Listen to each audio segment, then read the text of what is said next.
Well, well, well. Hello and welcome to Make It Weird. It's great to be back. I gotta say, been gone for a little bit. I'll explain what's going on there in just a little bit. But this is a show where you're the star, okay? I find people extremely interesting. I'm very excited to touch base with you. I'm very excited to have a real conversation and to find out who you truly are. That is my job on this show. People want to be heard. That's the unfair advantage for this show. People want to be heard. People are really awesome.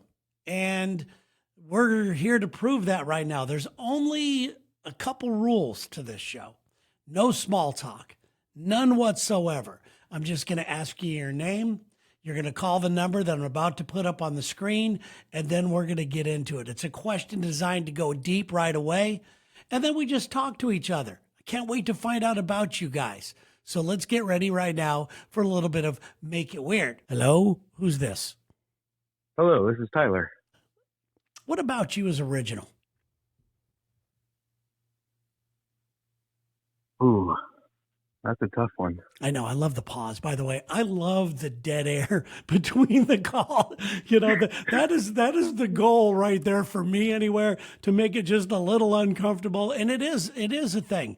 It is a hard thing. What about you is original? There has to be something about you. If your friends said something, oh, Tyler's this kind of guy or that kind of guy, or, Well, yeah. I don't know if this is a good thing, but I'm always that nice guy. Yeah. If that I'm always trying to meet everybody's needs.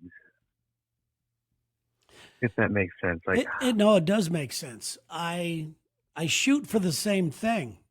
And as I was talking in the pre-show here, I feel like I do this because of I felt like I had to play the role of a peacekeeper as a kid.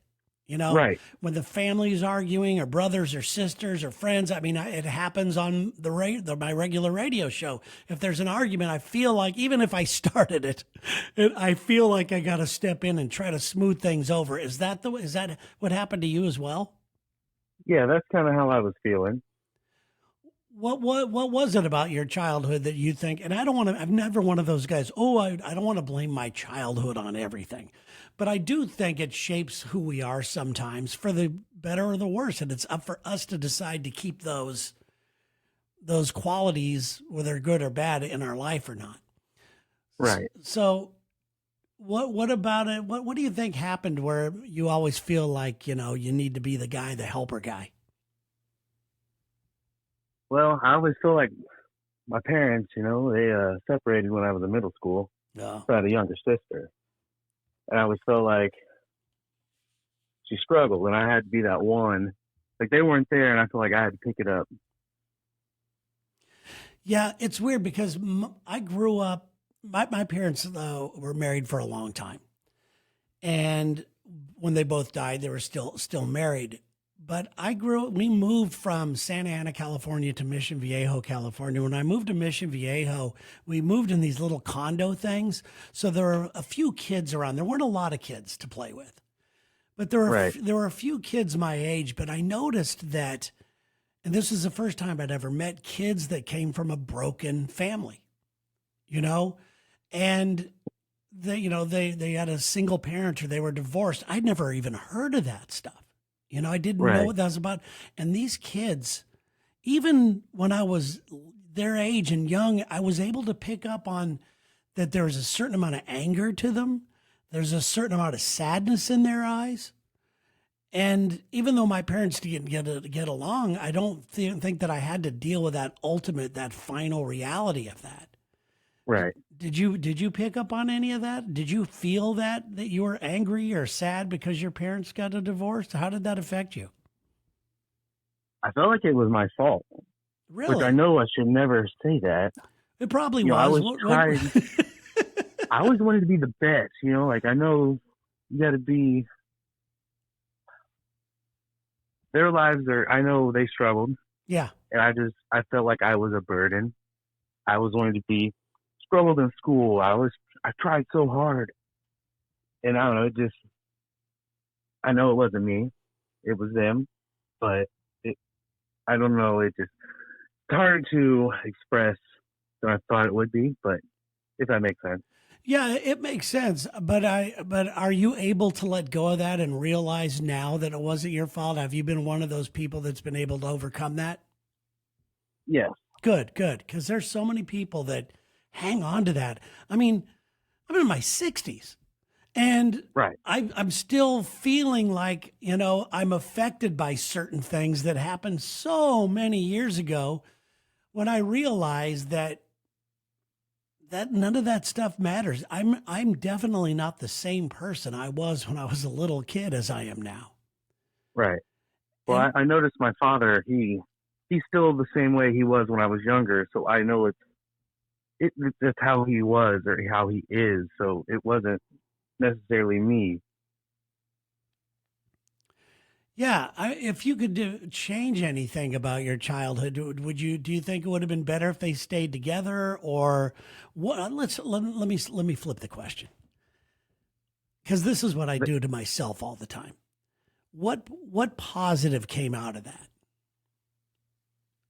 Out of having that childhood, because I would say I strive to not be my father. there's a lot of inspiration that comes with I don't want to be like that guy. Right. Yeah. And what about him?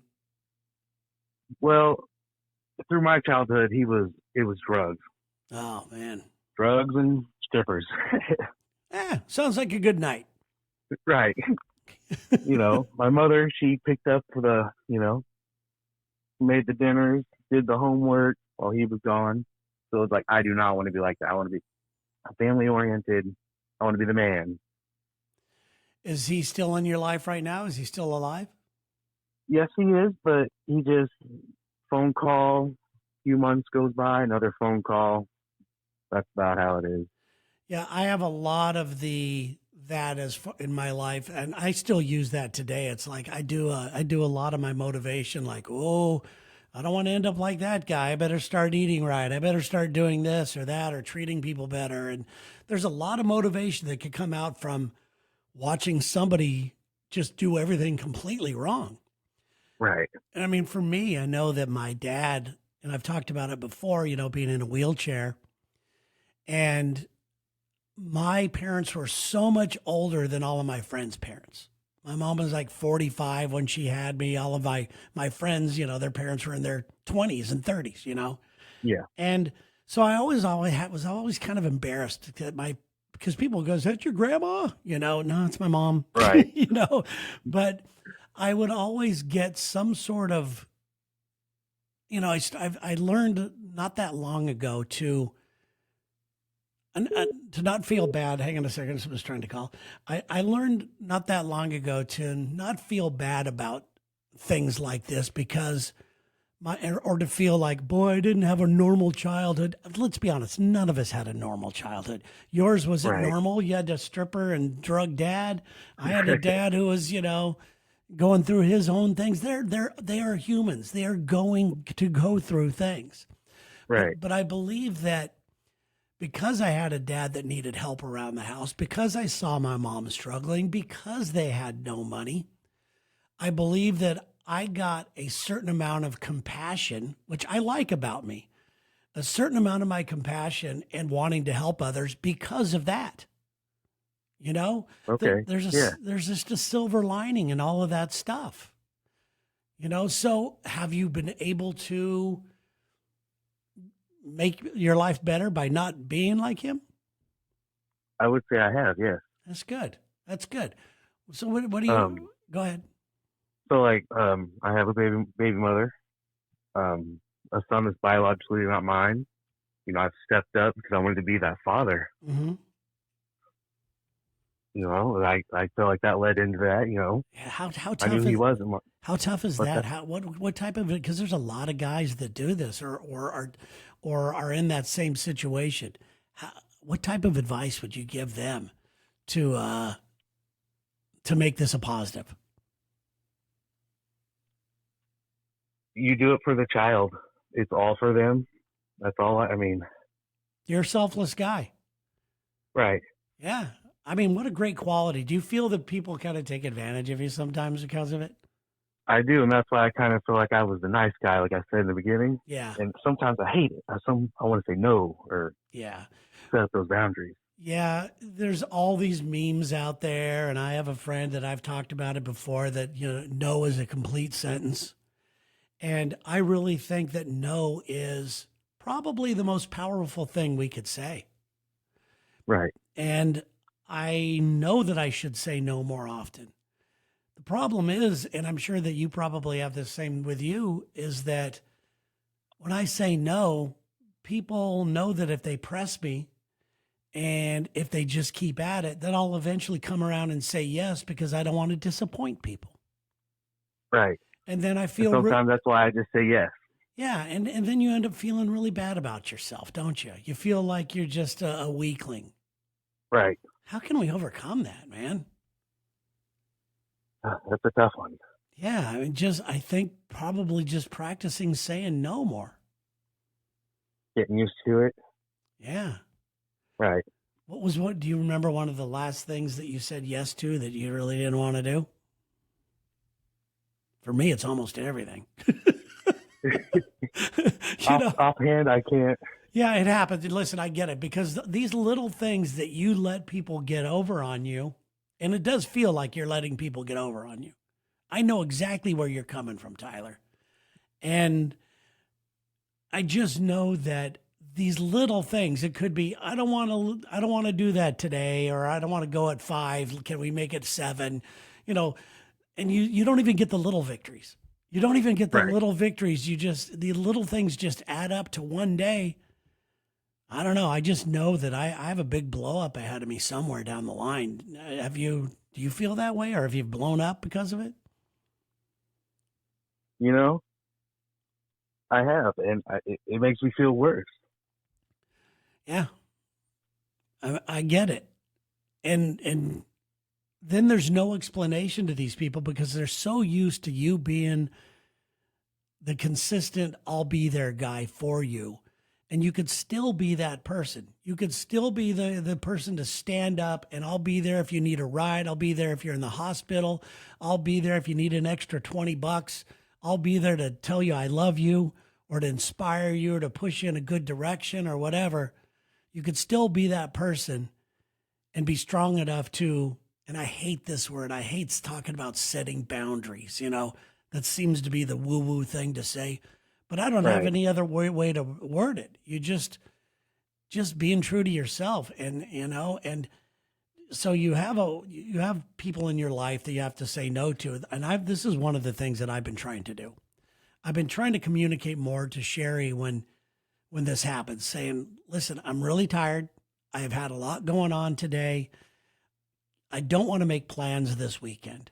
If we end up Right. going out with friends or if we end up doing something great, but I just don't want to make plans. I don't want to look forward to something."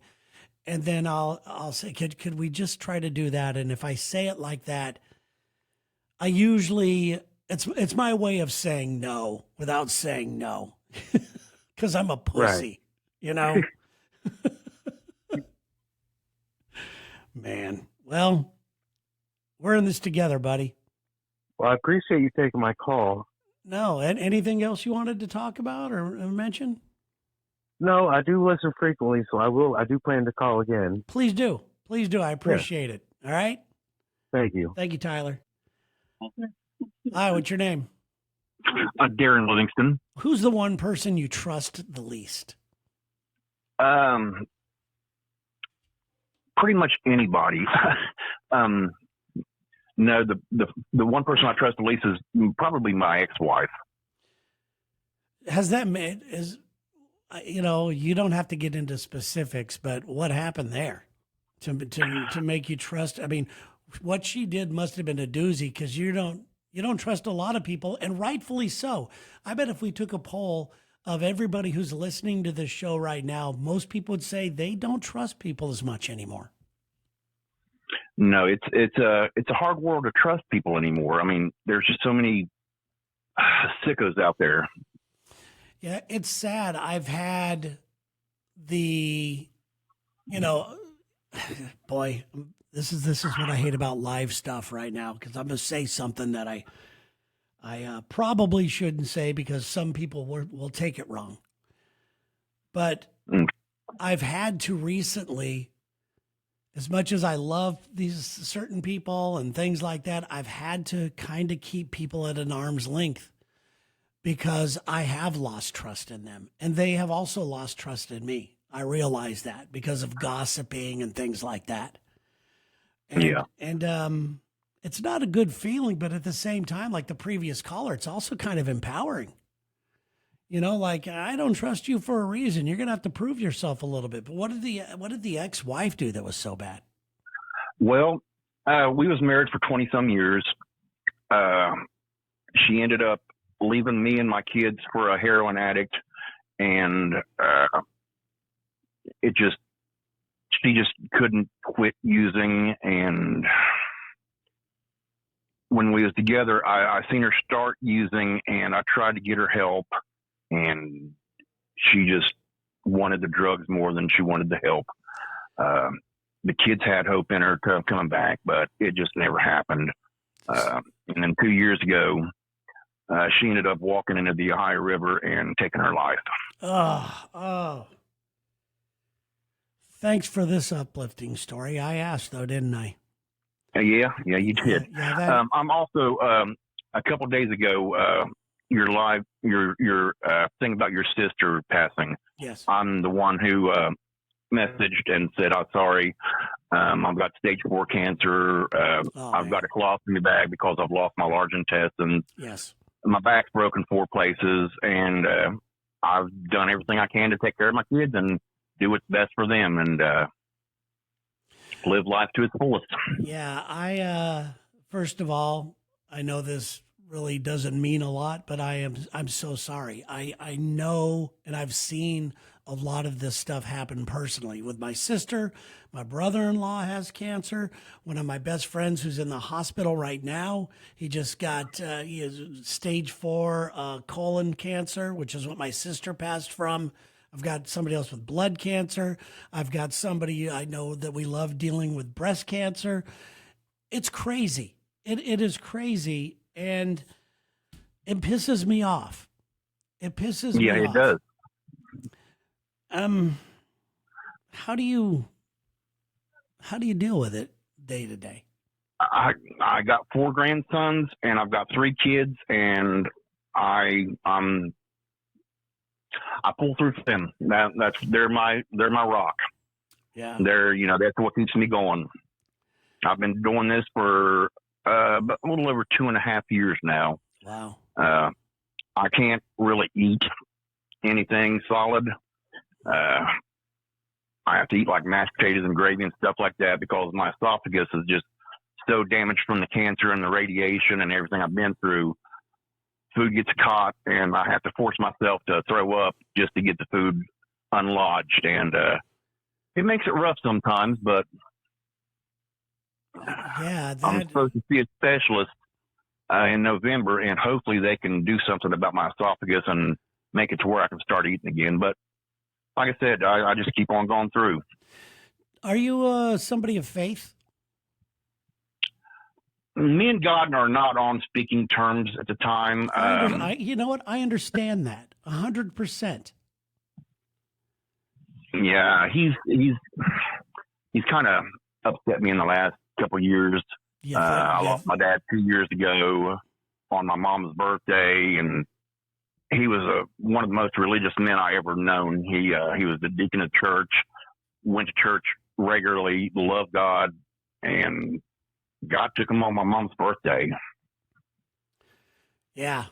I mean, yeah, that's another tough blow for you. You know, how old are you? But me and God ain't on speaking terms. I mean, I think there might be something out there, but is it God? I mean, is he all knowing? Is he all powerful? I mean, yeah, it's weird because I was just thinking about this last night, man.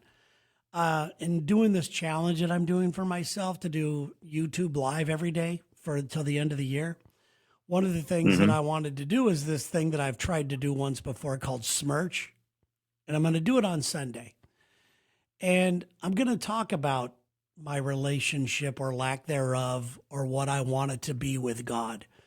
I feel, and maybe this will help you. I want some proof. Yeah, exactly. I have been proving myself, I believe, by doing my best to be a good person. Here you are, a good guy who's done nothing but getting things dealt to him left and right. And I'm tired of the blanket statement that, oh, things are going to be okay. Just believe. No, It's all part of his plan. And what kind of sicko plans on stuff like this? Yeah, it makes it very hard to believe, but I still believe in miracles. Does that make sense? Yeah. I mean, there is miracles every day. I mean, I just don't see them. I haven't witnessed any. I don't know of any personally, but it's weird because a lot of people think miracles are something really big. Like my hope for you, and I immediately felt it when you talked about this, how you've been dealing with it for 2.5 years. My hope for you, and I felt it right away, was hang in there. Maybe something really good is being developed right now.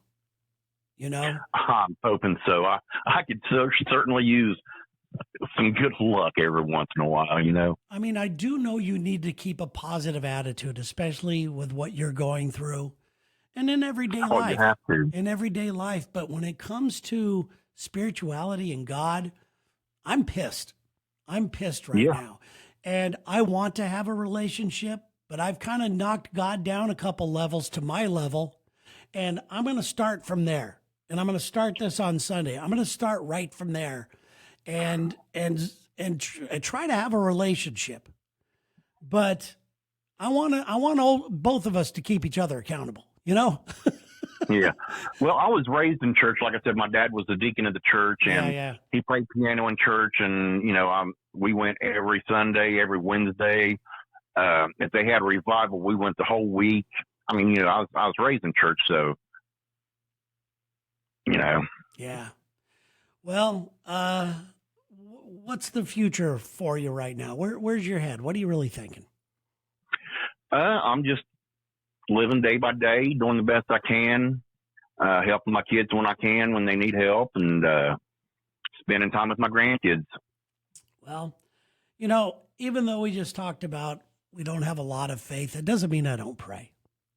And it doesn't mean that I don't hope. I'm just not sure who I'm praying to right now, Well, me and my youngest daughter, she's a senior in high school now. Every night before bed, she comes over and we hold hands and she prays and, says a prayer every night. And I pray along with her, that's part of it. And that's about as much as I pray anymore. Well, I know that, all these people in the chat and myself and everything else, we're all hoping for some positive news for you. You sounds like you've been through it. I don't want to paint you as a victim because. No, I'm not a victim. Yeah, this is your life. This is, many people have had to go through, even as bad as it is for you, you can find worse, and I know it doesn't seem that way. But that's no consolation. Oh yeah, that's how I look at it. It can always get worse. Yeah. I look at the kids, with childhood cancers and stuff like that. Thank God I'm not going through anything like that. I have chemo every 2 weeks. I have to wear a chemo pump for 46 hours after I have chemo. But my God, it could be so much worse. Well, I'm thinking of you, man. You're going to be on my mind. I really appreciate it. You're going to be on my mind, and I really appreciate you, and I don't want you to take this a weird way, but I love you, man. I really do, and I hope you feel that. I've listened to you guys since before you all moved from Freakville. I mean, I love you guys. Well, back at you. You, Sarah, Terry. I mean, I'm not, you're Terry. I'm sorry. Shit. No, I get it. It's weird because, we've been doing this job so long. Now we're to the point where people Lex are going, Perry from the Lex Perry Show. Yeah, and we're to the point now in our career that people are asking, and this one bothers me a lot because people are going, man, how much longer are you going to do this? It's like, I got no plans of retiring. As long as people want us, we're going to keep doing this. And when the day finally comes, and I already know the one thing, it's not going to be the celebrities we get to meet. It's not going to be any of that stuff. The one thing I'm going to miss the most is the relationship we have with you guys. And doing stuff like this is just my way of maybe continuing that on, because it's really the relationship, and all of us have grown up together. It's really cool. So I appreciate you, man. And we're all pulling for you, buddy. I really appreciate that, Terry. All right. Thanks, man. Have a good day. You too, man. Hello? Hey, Terry. Who's this? This is Dave. Dave, you said? Yeah. All right.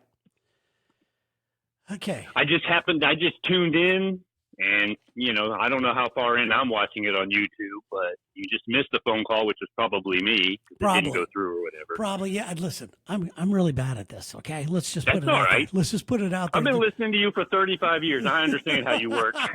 I throw stuff, I try things, and I let it rock, and all these people always are saying that you've got to do their formula and you got to do stuff like this and that. And I understand there's a fact to that, but I got to keep it real, man. Yeah, that's why we tune in, because you guys are not everybody else. Yeah, just gotta, and so are you. That's what this thing's all about. This isn't about me. This show has nothing to do with me.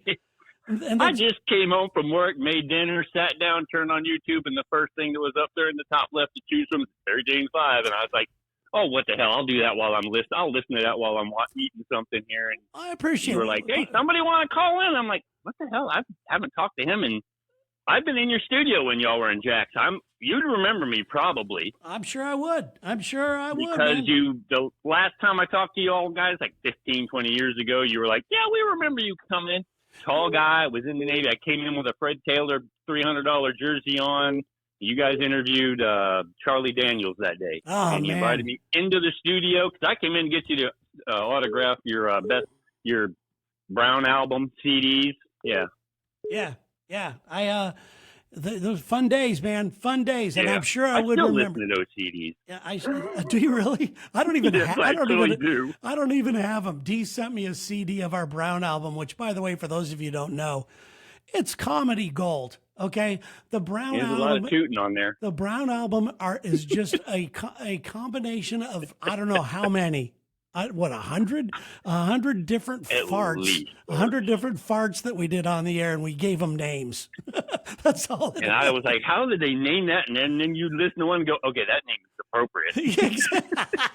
Exactly. That was really, really wet. Yes, yeah. That's a wet fart. Oh, what a great life it's been, hasn't it? It's been. I miss the old days because I stay here and listen to you today. I'm a trucker here in town, out here in Raleigh, where I live, and I'll listen to you guys to your app, while I'm driving around town during hauling tobacco right now, tobacco season. And I'll miss the old days. I'm like, man, how come they don't take phone calls? I miss when they would sit there and have try and get girls to call in and bust their boyfriends or vice versa, or get them to break up with them on the air. I was like, oh my God, that was the most cool and we still want to do that. But I'm going to tell you right now, the way the business is, and the way the way technology is that most people are listening to the show on their phones. It's almost impossible sometimes to get people to call in real time. And then some of the equipment we have, when you're a syndicated show, you're kind of on a delay. So people are calling about something you talked about 10 minutes ago. And you got to catch F-bombs and God knows what else. And I'll be honest, it's part of the reason why I'm doing this. I miss it as well. I miss that immediate, whoa, what's going to happen? Oh God, those are the best. I mean, some of those were on your, it was like your first album with the yin and yang, the black and white. Yeah. That CD, and you had a couple of those breakups on it that were just Yeah. Brutal. No, I laughed so hard. Even today, I still get teary-eyed listening to those. It's so funny. Yeah, we have, there's certain things that we cannot talk about right now, technologically speaking, that we are working on behind the scenes that we hope make it easier for people to interact with the show in real time. Yeah, but some of the other stuff was funny too. Pooh Dollar, Running with the Bum. Oh, yeah. I mean, so many of those things back in the day when it was just you two, you know. Yeah. I mean, Taint the other day did a great segment. He was, in where was he? He's in like Amsterdam or something like that.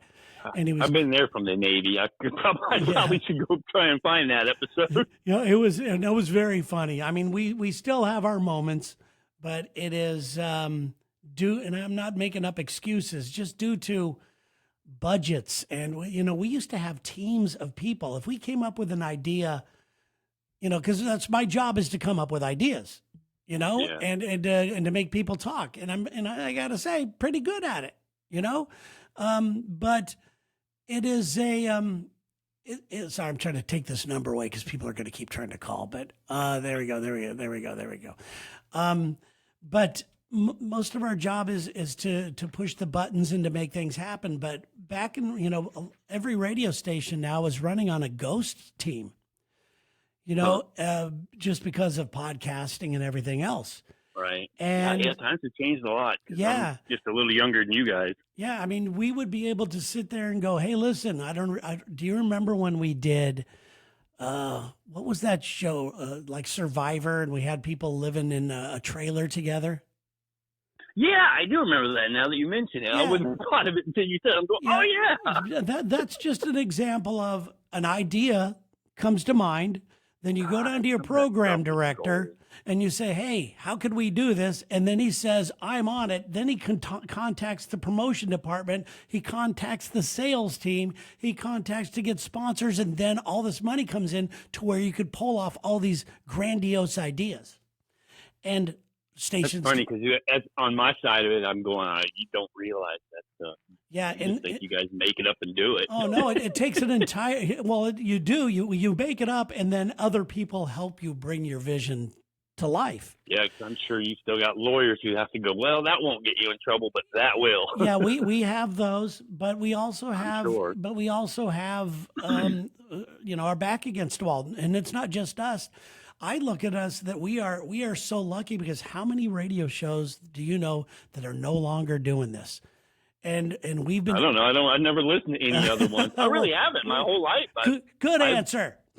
Well, it's the truth, because there was a while there that, after you guys went to Dallas, that kind of I didn't listen for I don't know how long, but it was kind of in between where you couldn't get you on the internet, and I lived up here, and you guys at one point were out near Cherry Point, Jacksonville, over in that area, North Carolina, with the Marines, and stuff, and yeah, I couldn't get it out here in Raleigh. You never came into the Raleigh area, so there was years that I missed it. Yeah, because I couldn't get you. Yeah, and now it's great. Now it's app. I'm like, shit, I'm there almost every day. Yeah, we were the first radio show to ever have an app. And I heard that today. I think you said that today on the show. And we're working on some things right now where we're visualizing some stuff, and we're trying to get people together to try to make it happen. That kind of takes us into the next. I'll just say this: it's a roll of the dice. Into the future. It is a roll of the dice that we're doing. But you know what? We're going to give it a shot. But I want to ask. Those of us who go ahead. I want to ask you a question. All right. Yeah. Has your life turned out the way you envisioned it? Absolutely not. What did you envision when you were younger? What'd you think? That at this point in my life, I figured I'd have a house, a good wife, a couple of kids, that typical American dream thing. I'm single, no kids that I know of. Congratulations. And, well, I got a lot of nieces and nephews, so I kind of get to love that. Yeah, that's good. That's good. But I always, I don't know what I'm missing, but you talk to, you don't have kids, but you hear everybody who does says it's the best thing that ever happened to them. Oh, yeah. So I don't know what I'm missing, but I guess maybe it's a good thing in a way that we don't know what we're missing, because it's not going to happen for either of us now. Exactly. It's too old. Exactly. And I don't want it to. I mean, my wife and I are at the point where we're kind of looking at each other going, did we screw up? I imagine you do get to that point. Because we have the same fears you do. And my fears are, I'm not going to say they're worse than yours, but my fears are that I want to have enough money that Sherry can, if things go the way they are, I'm a little older than her and I'm a man, which means, typical. She'll live longer. Yep. Yeah, she's going to live longer. So my whole life over the last, I would say 15, to leave her comfortable. 15 years is to make sure that she's taken care of, because she looked at me one day and said, I just want to make sure we're not abused when we get older. That's one of my biggest fears right now is I didn't do it right. My brother's a firefighter paramedic out in the Denver area, and he's been there over 20 years, and he's probably got close to $1 million in a 401 and all that. So he did it right. I did 12 years in the Navy. Things didn't work out. I got out and then just kind of didn't know what to do. I'm like today, I feel like I'm just off balance. I don't know where I belong, what I should be doing. I don't know what's going to happen. I'm just trying to right now buy little silver coins here and there, because silver's going up. So I got lucky 5 years ago and just decided to start buying a little bit what I could afford. That might help me out a little bit, but I don't have. I'm trying to keep myself from ending up in a VA home someday. Yeah, I mean, my mother died in the VA hospital, and I'll tell you, it ain't a pretty scene. Oh, I know, and I was a Navy corpsman. I was a medic, and I've worked in them and seen that stuff, and I don't want to do it either. And I don't have kids to help me like my parents have, all 5 of us, plus all of their grandchildren and stuff to help them with now that they're in their 80s. I'm going to say something here that I think might comfort you a little bit. I hope so. You do that every now and then, don't you? Listen, you're a good guy.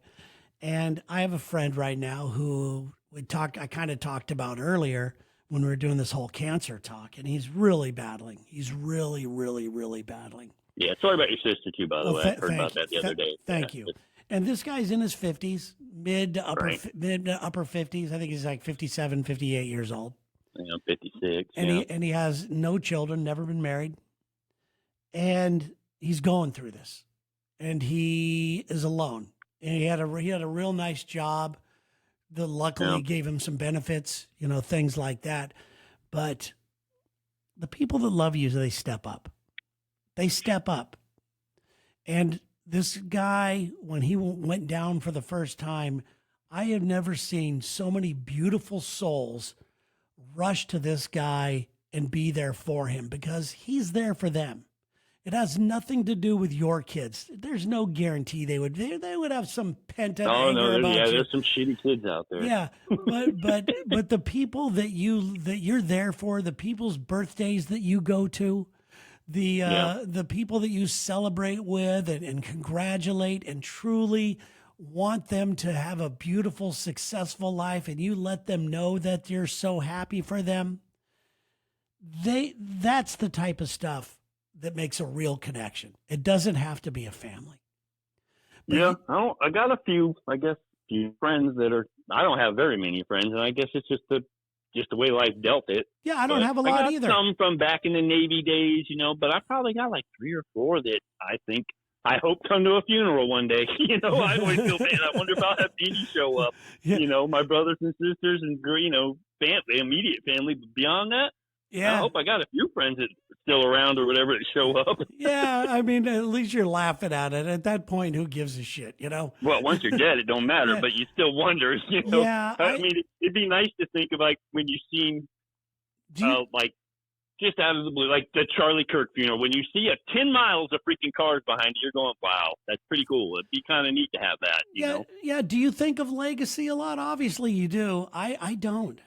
Yeah, I'm not going to have one. Yeah, you know what? You do. You'll have a legacy. I don't know. You'd be surprised. Yeah, maybe. I guess just those P1s and stuff would be your legacy. Yeah, but there's so many people out. There's just as many people hate me as much as like you. It's weird. It's a weird thing. I'm doing this job because I love it. Hate you guys. They just try to make people laugh. Well, I know, but they hate you for no matter what. You know, you could be playing a song and it's the wrong song. You know, you could say something about, you know, I'm a Dodger fan and a Giant fan. I fucking hate you. You know, I guess it's kind of like what I felt today when I turned it on and it was Ian was there, and I'm like, I can't stand that dude. And I start thinking about, why do I not like him? I'm like, one, I got tired of hearing about the Patriots back when it was Tom Brady and it went over. And two, he would just talk shit politics. Yeah. And we're on the opposite fence, so whatever. But he went, you know, he just was Obama lover and whatever, and I was the opposite. And I just got tired of him just talking the shit, and I'm going, that's not true. It makes me that's so true. mad. Yeah, and you know what, and that's what people get moved either way. And believe it or not, as angry as you were, he had a lot of people supporting him. You know. Yeah, I know, and it's the same way today. At least. You know, never mind. I don't even want to get into that. No. I know you don't either. No, I don't want to get into the political thing because I really don't know how I feel. You know, I know that I have some very conservative parts of my life and I also have some very liberal parts, you know? Yeah. And most of us do, I think. I would like to think that. I mean, whether they want to admit it or not, I think I have some liberal stuff, I think, you know, it depends on the situation, whatever. We talked about homeless and things like that, I guess. Yeah. I mean, I want to see people get help. Yeah. I don't want to. Just don't know how to do it. I don't want to dislike somebody because of who they voted for. I mean, come on. To me, we're just playing into their hands. You know, that's what I think. That's what my mom's going. She asked me the same thing. She said, "Why is all that?" I said, "Because the puppet masters want either a race war or a civil war." And I remember the first time I ever called the radio show, I was so stupidly nervous, you know. But you've seen it your whole life. A lot of people are. Yeah. Calling into a radio show, you know you're going to be on the air. You got to turn your radio down. I remember doing that. And like now, my TV's muted, so I see you up there talking right now, and I guess that's me in your chat, but I don't know. I had to turn it down. No, it's all good. The goal is to make a connection, and I feel like I made one with you. There you go. You know, and that's it. I felt like I have a connection with you guys, so we're good. All right, buddy. You have a great rest of the... Real quick question. When's Sarah coming back? Just because today I was like thinking about it, I'm going, this show really is kind of different without her. Yeah, she is supposed to be back. Not next week. Next week, it's just going to be Lex, myself, and Dee. And then the week after that, she's supposed to be back.